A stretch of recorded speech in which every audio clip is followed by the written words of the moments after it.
All right, here we go, here we go, here we go. All right. So I want to welcome everybody here. This is our monthly real estate news that we do. We like to get the news out to you once a month here as to what's going on in the real estate market. So without further ado, let's get into it. I'm Jim Lambright with the Lambright team. We specialize in helping you with buying, selling, and investing in real estate. And we do residential and also some commercial projects that we get interested in. So we've been doing it since 1997. We've been helping people with the American dream. I look a little scary here with the way the lighting is, but that's all right. Watch the slides, don't look at me. So let's talk a little bit about what we've got going on here. So we're going to, well, as soon as I can get these slides to move forward, here we go. All right, so first of all, let's talk about the news. The pool of interested buyers at the end of the year significantly outweighed what was available for sale. That was Lawrence Yun, and one thing that you need to know about him is he is the National Association of Realtors chief economist. What is the big news that's out there? There are more buyers than there are sellers. A shocker, right? I know too, but it's a big deal because the U.S. homeownership rate rose in 2017 for the first time in 13 years. That means the percentage of people overall that are owning homes. The annual increase marks a crucial turning point because it comes after the federal government reined in bubble era policies that encouraged banks to ease lending standards to boost homeownership. So this time what's driving the market is a shift in favor of owning rather than renting. So that's the beautiful part about that. Is this isn't driven by the government trying to get more homeowners out there. That's what happened before and caused the crisis because they made it easier for people to get money back then. And that's what caused the problem, right? When people buying who had no right buying. That's not what's causing that this time. There's a shift. People like owning a home. So take a look at this. You know, U.S. home ownership rates. So take a look. In 1996, right? 65.4%, and then it spiked up here to the point when we had the big crash, and then coming down through here. Look at us now, we're around that 64% mark. Will we get back ever to that 69%? I don't know. That might be a danger zone, but we do think we're going to get back to the 66%. So undoubtedly, the recession did have a great impact on home ownership. However, it looks like it takes more to discourage Americans from buying a house than that. This is from Rent Cafe, actually. So as the years go by, it seems more and more certain that the fact that renting has seen a sudden gain in popularity is more a reaction to the economic crisis than a paradigm shift in the Americans' attitude toward housing. So what's that mean? A lot of people thought that maybe people were getting away from home ownership and moving towards renting. That was the actual attitude. That's not the case. Not the case at all. It's more of an economic type shift versus a shift in attitude. So we're seeing people more and more getting back to home ownership rates, and you can see that here. We're seeing home ownership rates are going up. The percentage of people that own homes, almost 2/3 of the households out there. And why is that? Well, look at 1980. See, people always tell me, well, I should rent. It's a better deal than owning a home. No. Look at rent here. The rent back in 1988, around the median asking price was around $350, has gone up to almost $900 now in 2017. It is more affordable to own a home now because of the rates. Now look, inventory should remain the most important housing market trend in 2018. In fact, with home ownership tenure on the rise and home builders facing challenges with construction costs, even an uptick in inventory will not provide much relief to the current shortage. There is a shortage of homes, and we know it if you're out there looking. But if there's a shortage at home, should maybe you hold off from buying? We're going to discuss that because that could be a very unwise choice. So check it out. Housing supply year over year, housing supply is just down, everything in the red. The percent change in inventory by category. Take a look at the starter homes here, where they're at. Inventory is just down. We don't have enough houses. So if you're thinking about selling, you can maximize, absolutely maximize your profit right now because of the low rates, because of the strong demand and low inventory. We can knock it out of the park. For sale inventory is stuck at crisis levels in some of the nation's hottest housing markets. Look, wherever you're watching this from right now. Obviously, these numbers are national average, but here in Columbus, Ohio, we have 9,000 agents and 3,000 homes for sale. So that gives you an idea. 9,000 agents, 3,000 homes for sale. Yes, it is a great time to sell. And for buyers, I'm going to show you here in a little bit, it is still a great time to buy. The number of homes for sale nationwide has declined on an annual basis for the past 35 straight months. 35 straight months in a row with it going down. Now, homeowners, you guys, man, you got a huge gift over the holidays. The gift of added equity. With several years of growth, owners may have more equity than they realize. Many consumers use the tax season at the beginning of the year to reevaluate their entire financial life. It also provides a good opportunity for them to consider how best to take advantage of their equity while mortgage interest rates and borrowing costs are still near record lows. If you get with your tax accountant and you have a ton of equity, it may be the time to buy your dream home. Like now, like sell, maximize your equity, and move up and get your dream home because, well, the housing affordability is an incredible time to buy right now. Because despite the increase in home prices, affordability in most areas of the U.S. remains relatively strong by historical standards. Nationally, the price to income ratio is near the 25 average. So look, yes, are housing prices going up? Yes, but so are incomes going up to match that, and it's around the 25-year average. So yes, they're higher, but so are incomes. So it's not that much different than it was the last 25 years. So overlooked in the comparison of income growth and unadjusted house price growth is that a change in household income is not the only factor that influences how much home one can afford to buy. See, it's not just your income that's going up that helps you with buying. It's a consumer's house buying power. How much one can afford to buy is also based on changes in mortgage interest rates. See, even if one's income doesn't change, but interest rates go down, house buying power increases, and that's old Mark Fleming. So check this out. In January of 2000, okay, the typical mortgage payment we were looking at was around $1,000. We saw it reach its peak of $1,259 right before the crisis, but look at how it's dropped back down. In fact, look at right now. In October of 2018, we're projected to be around the $900 mark. That's less than in January of 2000.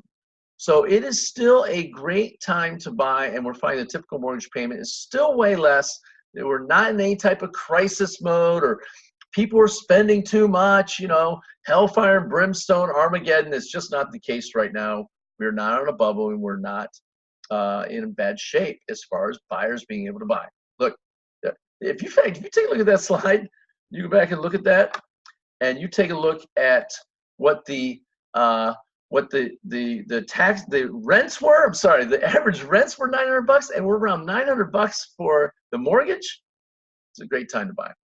So home buyers today have historically high levels of house purchasing power, and that's one important reason why the talk of an affordability crisis is overstated. Some people are saying we have an affordability crisis. It is not the case.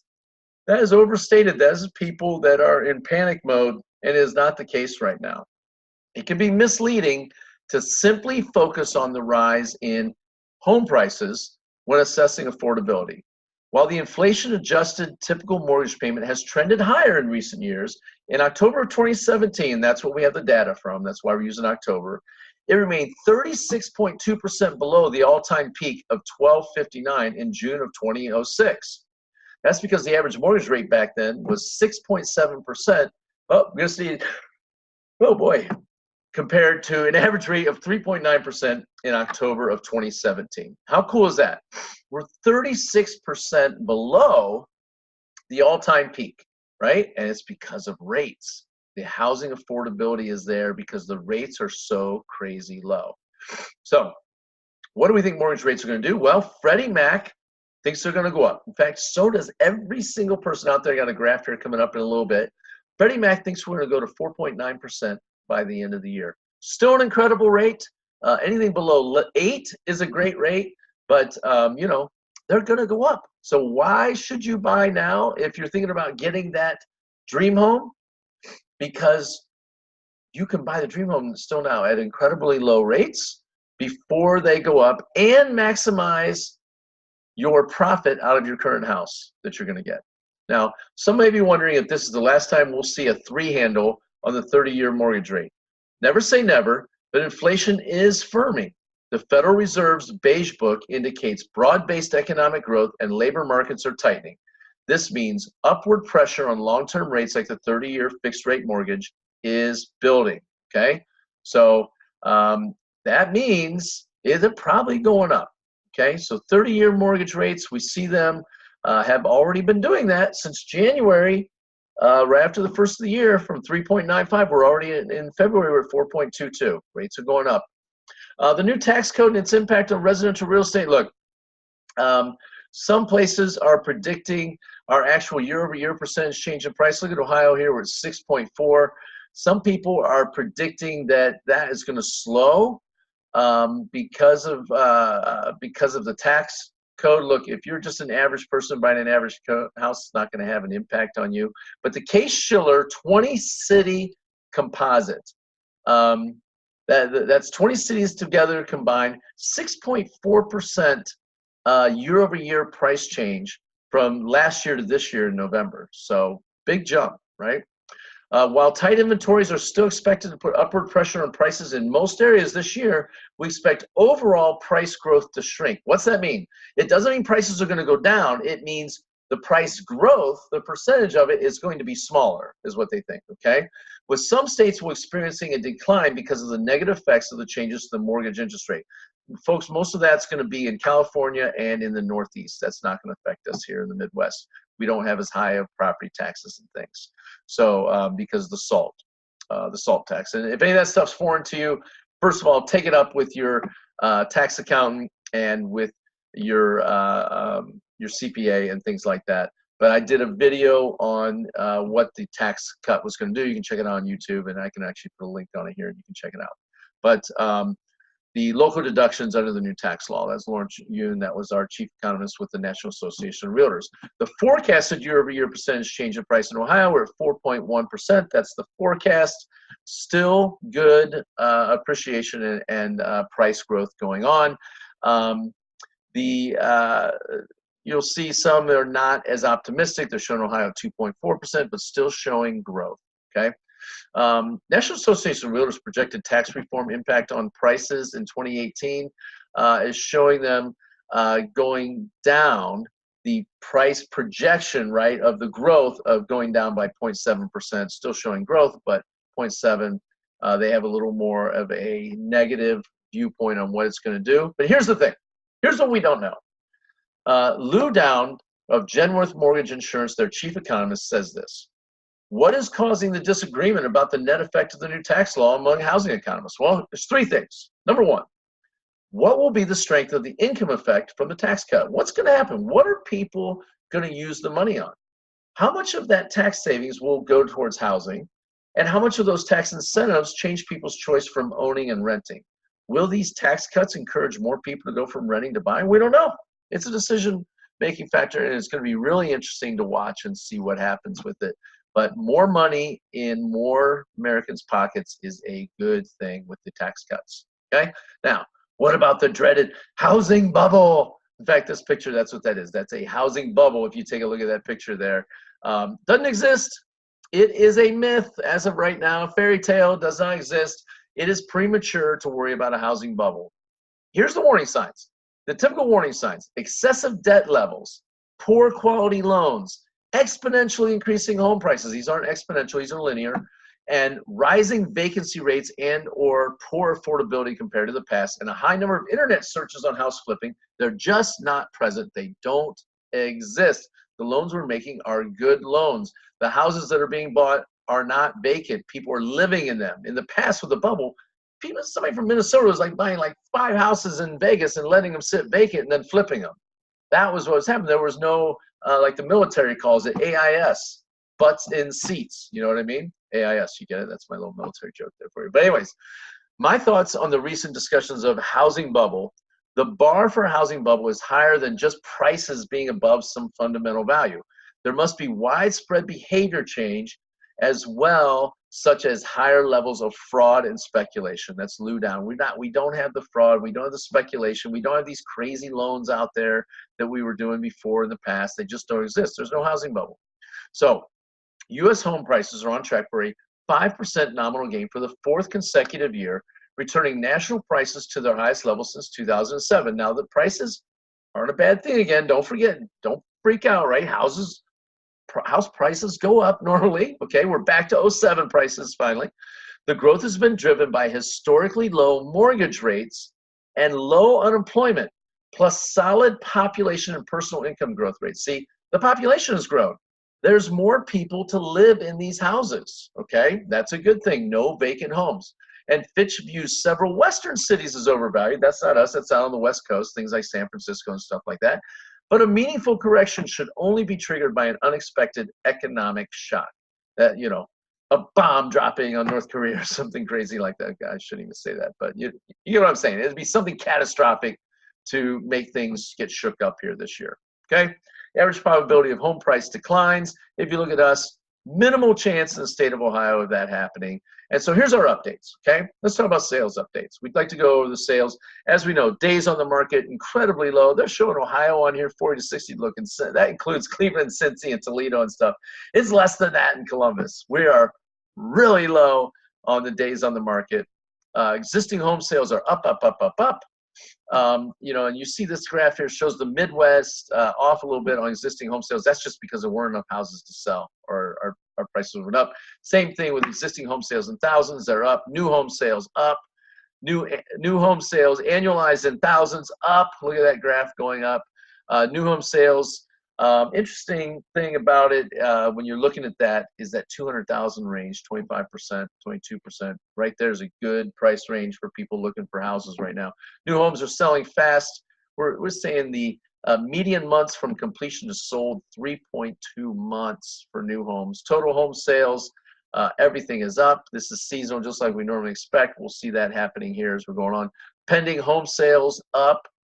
And there we have 100 is a historically healthy level, that dotted line, and you see we're above that since 2012. Sales are up. The Midwest pending home sales 0.3% up. Again, it would be higher than that if there were more homes available. Percentage of distressed properties down, down, down, down, down, down, down, down, down, all the way down. We're way less than 5% of distressed property sales. Those are your short sales. Those are your foreclosures. Those are your auctions. Those are your estate sales. Down, down, down, down, nothing. Can't find anything out there right now, right? Home prices. Home prices, again, up. We're seeing them go up. You see the percent change in sales. Some people panicked over this, minus 16% below 100,000. That's just because there's nothing available. Man, there's nothing under 100 grand you can grab. They're getting snapped up left and right. But just so you don't panic, look at the Case-Shiller year-over-year price changes. Just so you know, look, we're not anywhere up here in any type of danger zone or anything like that. Look, we're down in here, okay? So that's a good thing. We're nice, normal level. Same thing, 20-city composite looking across the country. We don't have problems. I mean, we are in a good shape, stable numbers, right? Don't freak out. People are like starting to freak, like, we're at a bubble. No, we are not.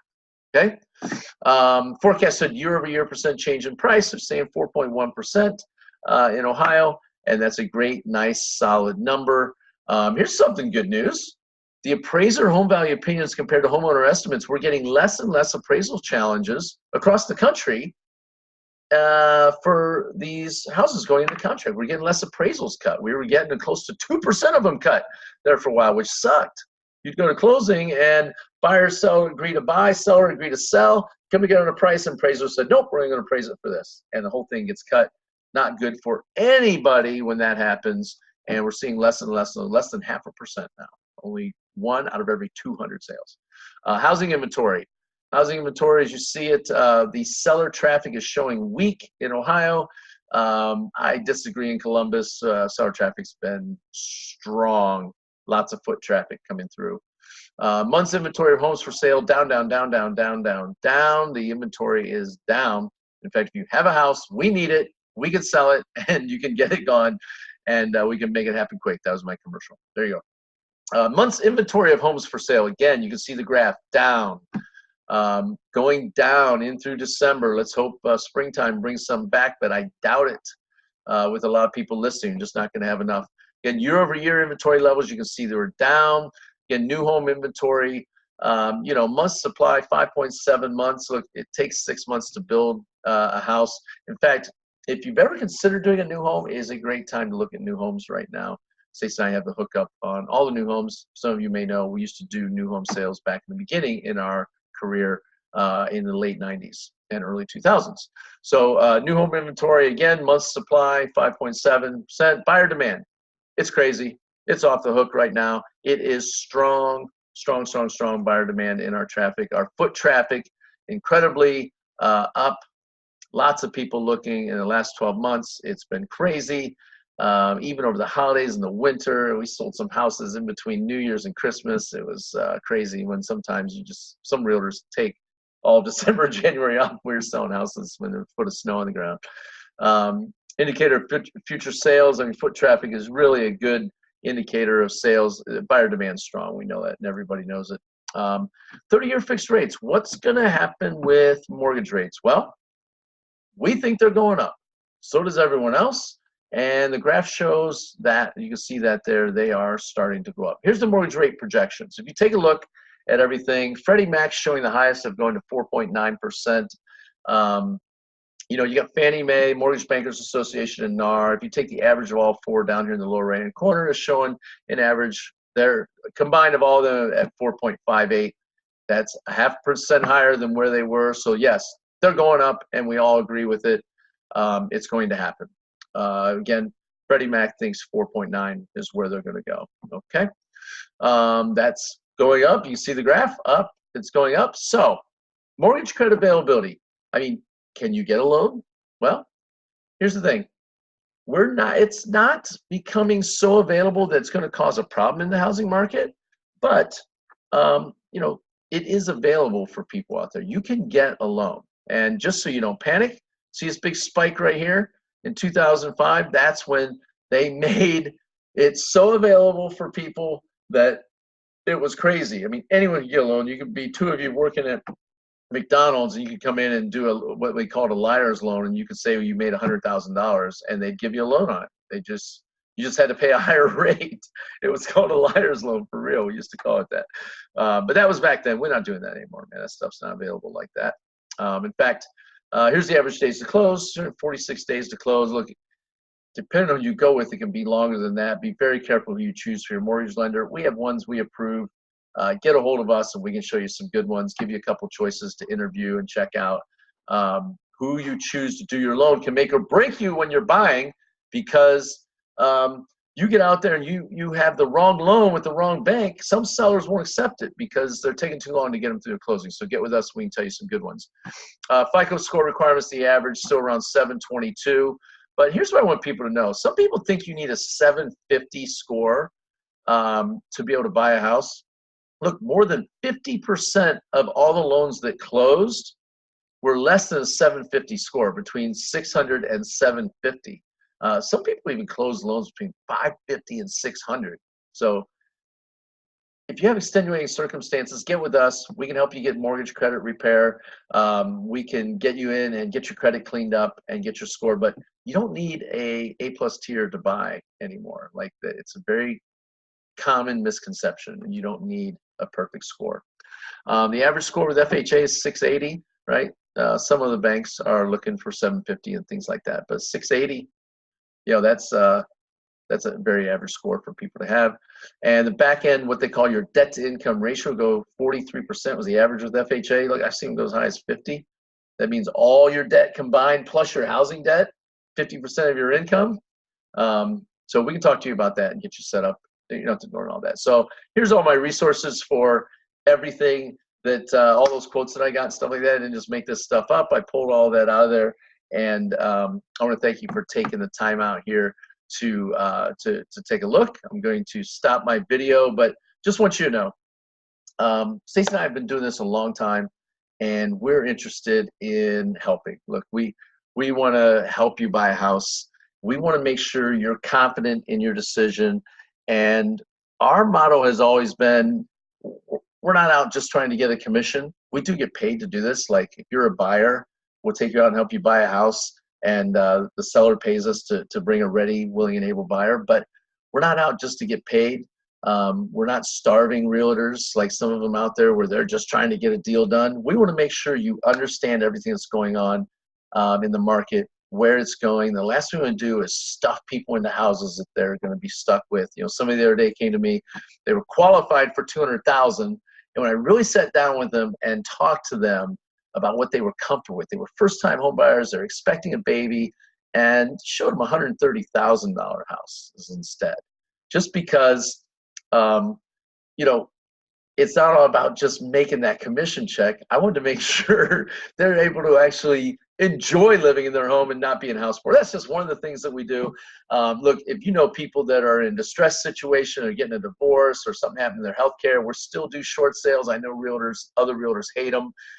We don't actually love them, but we'll do them. And, you know, if you're looking to sell, man, that is our thing. Listing the home, marketing it properly, using social media, strategic placing online, using proper photography to catch people's attention, building a website for the house, all the different things that we do. Get with us on that, and we'd love to help you. And we have a book. You can have a copy of our book. Of course, I didn't have it with me. I was going to show it here, but 15 ways to sell any home for more money fast. If you want a copy of that, let us know on here. If you want to hear any questions answered, comment down below. Stick your questions in there. I'd be happy to answer those for you on a Q&A here sometime. But thanks for taking time out to watch this. And I am going to jump off here. Subscribe to our YouTube channel. Give us a like our Lambright team on Facebook. And appreciate all you guys. Thanks.